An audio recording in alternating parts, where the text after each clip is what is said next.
एक भाई और बहन ने गलती से ये पता लगाया कि अनाथालय की हर सुंदर बड़ी बहन जब बड़ी हो जाती है तो डायरेक्टर उसे कैट्स के हाउस में ले जाती है जहां किसी को भी जाने की परमिशन नहीं होती। हर बार उन बहनों के चेहरे पर एक्साइटमेंट होती थी। इस मिस्ट्री को समझने के लिए भाई बहन चुपके से खिड़की के पास गए, लेकिन भाई का पैर फिसल गया और डायरेक्टर की नजर उन पर पड़ गई। जो डायरेक्टर पहले हमेशा स्वीट रहती थी, उसने सडनली अपना एटीट्यूड बदल लिया, भाई को जोर से थप्पड़ मारा और वार्निंग दी कि अगर वो फिर से कैट्स हाउस के पास गया तो उसे अनाथालय से निकाल दिया जाएगा। छोटी बहन ने, जो बहुत क्यूरियस थी, डायरेक्टर से पूछा कि उस हाउस में क्या है। डायरेक्टर ने फिर से अपनी मीठी आवाज में कहा कि वहां बहुत सारी यमी चीजें खाने को मिलती हैं और सोने चांदी के खजाने और ढेर सारे जूल्स हैं, लेकिन वहां जाने के लिए अडल्ट होना जरूरी है। थोड़े समय बाद बहन के 18वें बर्थडे का दिन आया। वो इस दिन का बेसब्री से इंतजार कर रही थी ताकि वो कैट्स हाउस में जा सके, लेकिन भाई ने उसे स्ट्रांगली मना किया क्योंकि उनके साथ पली बड़ी बहनें जो अंदर गई थी कभी वापस नहीं आई और हर दिन कई सारे आदमी उस हाउस में जाते थे कैट्स खरीदने के बहाने। उन्हें लग रहा था कुछ तो गलत है, लेकिन बहन डायरेक्टर के शाइनी वादों से पूरी तरह इन्फ्लुएंस्ड हो चुकी थी और उसे लगा कि भाई बस उसकी खुशी में बाधा बन रहा है। जब दोनों के बीच झगड़ा हो रहा था,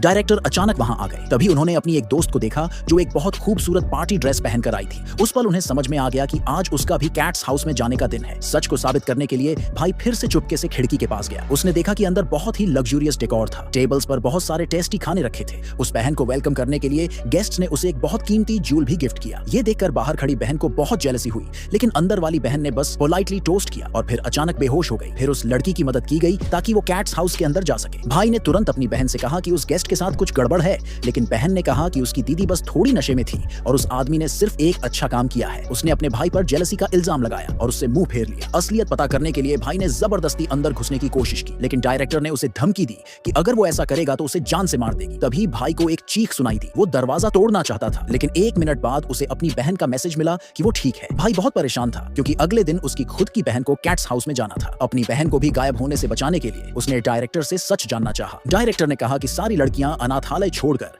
नई जिंदगी शुरू करने चली गई हैं, लेकिन भाई को यह बात हजम नहीं हुई, खासकर उस चीख को सुनने के बाद। डायरेक्टर ने उसे शांत करते हुए कहा कि हर दिन लड़कियां उसे मैसेज भेजेंगी ताकि वो चिंता न करे। अगले दिन जब बहन ने एक बहुत सुंदर ड्रेस पहनी और कैट्स हाउस के पास पहुंची तो वहां के क्लाइंट्स उसकी खूबसूरती देखकर फौरन उसे अंदर ले जाना चाहते थे। उसी वक्त भाई ने आकर उसे बचाया। सारे क्लाइंट्स गुस्से में आ गए। डायरेक्टर ने पेशेंस से समझाया कि ये लोग अनाथालय के बड़े स्पॉन्सर्स हैं। भाई को इस बात पर भी यकीन नहीं हुआ और उसने कहा कि वो अपनी बहन को यहाँ से ले जाएगा, लेकिन बहन जो उस ड्रीमी लाइफ के लिए सालों से तरस रही थी, भाई पर चिल्ला पड़ी और कहा कि वो कभी उसे माफ नहीं करेगी। भाई गुस्से में आ गया। डायरेक्टर ने फिर कहा कि वो उसकी बहन को अपनी फैमिली जैसा मानती है और कभी उसे हार्म नहीं करेगी। फिर उसने भाई से कहा कि वो एक कीमती वाइन की बोतल ला दे ताकि वो स्पॉन्सर्स से माफी मांग सके, लेकिन जब भाई बोतल लेकर वापस आया तो उसने देखा कि वहां कोई नहीं था, सब गायब थे। उसी वक्त फिर से एक चीख सुनाई दी। डर से पागल होकर भाई ने दरवाजे पर जोर से दस्तक दी। जब अंदर से चिल्लाने की आवाजें आने लगी, फिर उसने नीचे से एक ईंट उठाई और ताला तोड़ दिया।